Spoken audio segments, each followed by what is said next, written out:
ऐसा कभी ना करें कि अगर अच्छा खाना बेटे खा रहे हैं तो बेटी ना खाए।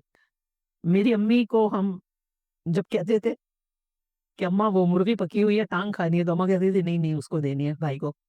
तो मुझे मुर्गे की टाँग से नफ़रत हो गई शाह साहब। ये सिर्फ़ ज़ेबा शहनाज़ की कहानी नहीं है। हर उस लड़की ने कहीं न कहीं ये फ़ेवरिज़्म देखा है जहाँ पे उसके भाइयों को ज़्यादा इम्पोर्टेंस दी जाती है और वो लड़की साइलेंटली सफ़र करती रहती है उस पॉइंट तक जहाँ पे उसकी इमोशनल हेल्थ बहुत बहुत बुरी तरह से डैमेज हो जाती है। मैटरनल फ़ेवरिज़्म एक इनविज़िबल ट्रॉमा, एक इनविज़िबल स्कार है जो आपकी पर्सनैलिटी पे रहता है और इमोशनल हेल्थ को ओवर द लाइफ़ डैमेज करता रहता है। Self worth, emotional safety, trust कुछ भी वैसा नहीं रहता जो एक इमोशनल हेल्दी मेंटल हेल्थ के साथ ज़िंदगी गुज़ारने के लिए ज़रूरी होता है। I am Sahir Manina, clinical psychologist and relationship counsellor और आज की इस वीडियो में अ, इस तरह के और केसेस को मैं डिस्कस करूँगी कि अगर मैटरनल फेवरिज़्म फेस करना पड़े एक लड़की को तो उसकी ज़हनी सेहत पे कितना बुरा असर होता है। अच्छा, चाहे वो अच्छा खाना हो, अच्छी ड्रेसिंग, ज़्यादा पॉकेट मनी, अच्छे इंस्टीट्यूशन में पढ़ना या फिर प्रॉपर्टी की डिवीज़न, बेटों को आखिर ज़्यादा इम्पोर्टेंस क्यों दी जाती है? अगर आप लोग बेटियों को दोगे ये सब कुछ तो क्या वो खुश ही रह लेंगी ना? ऐसा क्यों है कि उनको वो सब कुछ नहीं मिलता?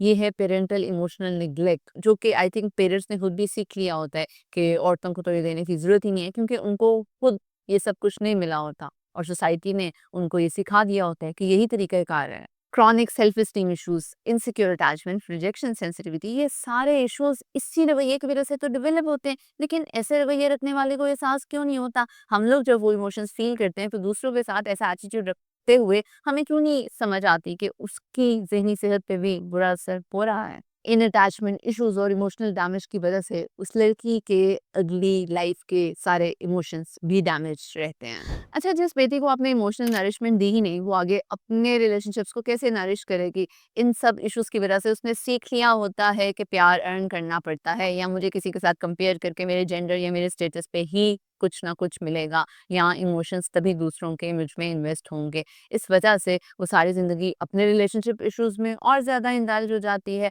ट्रस्ट इश्यूज़ होंगे, वो उस तरह से अपने इमोशंस में इन्वेस्ट नहीं कर पाएगी या अगर कोई उसके ऊपर इन्वेस्ट नहीं कर रहा है या उसके साथ लॉयल नहीं है, तो वो चाहेगी कि वो कहीं न कहीं, किसी न किसी तरह से कोशिश करके उस अगले इंसान का प्यार हासिल कर ले और उसकी मैरिटल लाइफ़ भी डिस्टर्ब्ड रहेगी। तो आपका ये रवैया सिर्फ़ करंट उसकी करंट लाइफ़ ख़राब नहीं कर रहा, बल्कि उसके आने वाले रिलेशनशिप्स भी तबाह हो सकते हैं और ऑनेस्टली डैमेज होते हैं। मेरे पास सेशंस में इतने लोग हैं, वो कहते हैं, "हमारे पेरेंट्स से हमें प्यार नहीं मिला, तो हम इतनी कोशिश करते हैं कि शायद हमें शौहर से मिल सके या अगर नहीं मिलता, तो हमें और इमोशनल डैमेज होता है।" तो हमने इन सब चीज़ों का ख़्याल रखना है। अच्छा, वो मदर्स जो अपनी बेटियों को इस तरह से डिस्क्रिमिनेट करती हैं और बेटों को ज़्यादा इम्पोर्टेंस देती हैं, आपने अपनी बच्चियों को इमोशनली प्रोटेक्ट तो नहीं किया ना, इससे क्या होगा? इमोशनल इंटिमेसी इश्यूज़ आएँगे, वो लव में हमेशा यू नो स्ट्रगल करती रहेंगी, they will keep on begging for love. तो क्या होगा?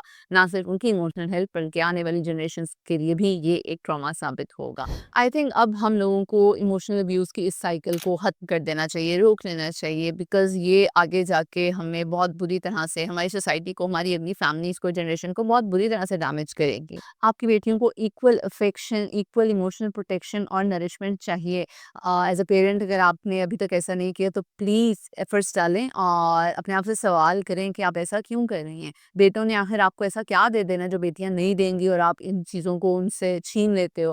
और अगर आपके साथ ऐसे हुआ है बचपन में तो आप किस चीज़ का रिवेंज लेने के लिए अपनी बेटियों के साथ भी ऐसे कर रही हैं? So we need to wake up and we actually need to wake up. भई लोगों बेटियों के दिल दुखते हैं, कैसे उनकी ज़िंदगी के इतने साल तबाह हो जाते हैं। 20-25 साल जो वो पेरेंट्स के घर रहती हैं तो उन्होंने अच्छे से नहीं ना लाइफ़ गुज़ारी। आप लोग कहते हो शादी के बाद या शादी के बाद सब होगा। प्यार भी शादी के बाद मिलेगा, पेरेंट्स का प्यार भी शादी के बाद मिलेगा। एक बार सोचिएगा ज़रूर। और अगर आप एक बेटी हैं और ये वीडियो देख रही हैं, तो कुछ अच्छे काइंड वर्ड्स के साथ अपना ये ट्रॉमा आप लोग अपने पेरेंट्स के साथ शेयर भी कर सकते हैं। And please let's build the world free of past traumas. This is me, Sara Ahmed, clinical psychologist and relationship counselor.